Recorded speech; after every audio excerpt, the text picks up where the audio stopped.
Iya, assalamualaikum warahmatullahi wabarakatuh. Bertemu kita dalam materi ini.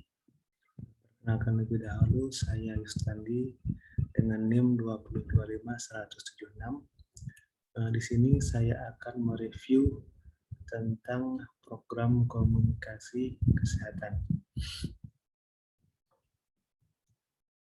Apa itu program komunikasi kesehatan? Jadi, metode komunikasi kesehatan ini dikembangkan sebagai suatu kumpulan langkah praktis dan alat uji lapangan yang dapat digunakan oleh para praktisi kesehatan dan komunikasi sosial di negara berkembang. Jadi metode ini dipakai untuk alat uji pengembangan komunikasi. Jadi ada beberapa langkah yang akan kita jelaskan. Awalnya metode ini merupakan suatu alat yang dikembangkan untuk membantu petugas dalam penyusunan strategi komunikasi kesehatan dan mengorganisasikan pelaksanaan rencana komunikasi kesehatan yang sudah dibuat. Ini dia langkah-langkah program komunikasi kesehatan, yaitu ada 5. Yang pertama ada asesmen atau kita sebut dengan pengkajian, dan yang kedua ada plan atau perencanaan, dan yang ketiga ada pretest, yang keempat deliver message, dan yang kelima monitoring atau evaluasi. Baiklah, di sini akan saya jelaskan masing-masing langkah dari komunikasi kesehatan. Pertama, kita masuk ke langkah yang pertama, yaitu asesmen atau pengkajian. Nah, asesmen ini merupakan langkah awal dari program komunikasi kesehatan. Ini langkah yang pertama. Merupakan bagian terpenting dari seluruh program komunikasi kesehatan.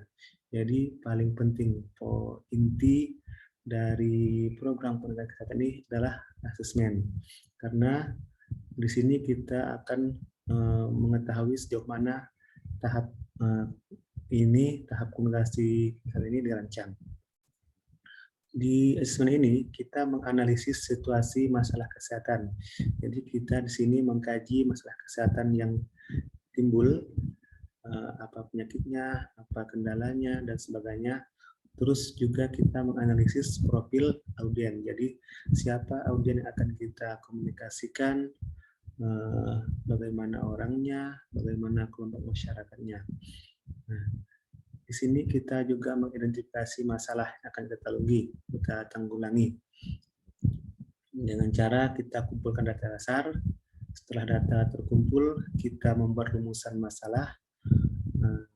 Setelah rumusan masalah kita ketahui, terus kita cari akar masalahnya. Setelah itu baru kita tentukan prioritas masalah kesehatan. Oke, yang kedua, plan atau perencanaan. Nah, di plan ini, perencanaan ini, kita menyusun tujuan, mendesain pesan yang akan kita sampaikan, dan juga memilih media untuk pesan yang akan kita sampaikan. Sebelumnya, kita ketahui pesan atau message adalah formulasi ide atau konsep yang disampaikan oleh komunikator kepada audien. Jadi intinya kita harus tahu pesan apa yang akan kita sampaikan. Disusun berdasarkan tujuan yang telah dibuat dan diharapkan dapat menarik perhatian, menimbulkan rasa percaya, dan merangsang kelompok sasaran untuk mengadopsinya. Jadi pesan. Terus untuk menyampaikan pesan biasanya kita memerlukan yang namanya media. Media adalah alat atau sarana yang digunakan oleh komunikator dalam menyampaikan pesan atau informasi kepada audien. Jadi sebelum pesan kita sampaikan, kita harus menyiapkan dulu media atau alat agar pesan yang kita sampaikan itu sampai kepada audien. Jadi dalam memilih media itu harus didasarkan pada hasil riset yang kita peroleh, berapa biayanya, berapa luas jangkauannya, dan pengaruh media tersebut terhadap kelompok sasaran. Nah, yang ketiga, pretest. Jadi setelah pesan tersampaikan, kita laksanakan pretest. Apa itu pretest? Jadi pretest adalah pengujian bahan draft atau konsep dan pesan kepada perwakilan target audien sebelum bahan tersebut final diproduksi. Jadi konsep pesan tadi itu kita sampaikan kepada perwakilan audien. Apakah audien sudah mengerti atau masih ada kekurangan? Jadi di sini kita laksanakan di tahap pretest. Nah, yang kita uji itu bisa media, terus saluran komunikasinya, konsep pesannya, terus produk yang akan kita sampaikan, dan ide-ide produk, kemasannya, simbol maupun slogan. Nah, tujuan dari pretest ini untuk menghindari kesalahan dan meyakinkan bahwa materi dan media dapat menarik perhatian dan diterima kelompok sasaran. Jadi kita uji coba agar kesalahan-kesalahan sebelum disampaikan itu bisa kelihatan dan yakin bahwa materi itu sudah siap diterima oleh sasaran kita. Terus dari pretest ini juga akan kita peroleh feedback, jadi umpan balik sehingga muncul inovasi. Jadi ada istilah tanya jawab, istilahnya respon dari kelompok. Jadi ada kesempatan untuk memperbaiki pesan atau media yang disampaikan. Nah, setelah pretest selesai, setelah semuanya telah disampaikan, kita masuk ke deliver message. Itu deliver message. Nah, jadi setelah pretest tadi, jadi kita distribusikan kepada audien. Informasi yang dikomunikasikan melalui media massa perlu dimantapkan melalui komunikasi interpersonal yang sifatnya lebih persuasif sehingga mendorong sasaran untuk menerima perilaku baru.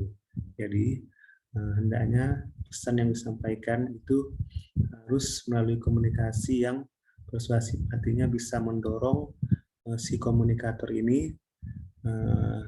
untuk merubah perilaku. Nah, setelah pretest tadi, sebelum uji coba materi komunikasi dan sebelum penyampaian pesan ya secara luas, jadi ada istilahnya pelatihan agar kegiatan deliver message ini terlaksana dengan baik. Yang terakhir setelah deliver message, kita lanjutkan dengan monitoring atau evaluasi. Di monitoring evaluasi ini tahap kajian menyeluruh, kegiatan supervisi, serta pemanfaatan hasil temuan untuk meningkatkan implementasi program. Jadi semua dimonitoring dari awal sampai akhir. Jadi kita kaji apakah ada kesalahan-kesalahan pada saat pelaksanaan, apa kesalahan waktu pretestnya. Jadi agar segala program itu dilaksanakan baik. Monitoring evaluasi dilakukan untuk memperoleh informasi tentang kekurangan atau kesalahan yang mungkin terjadi dalam tahap komunikasi kesehatan.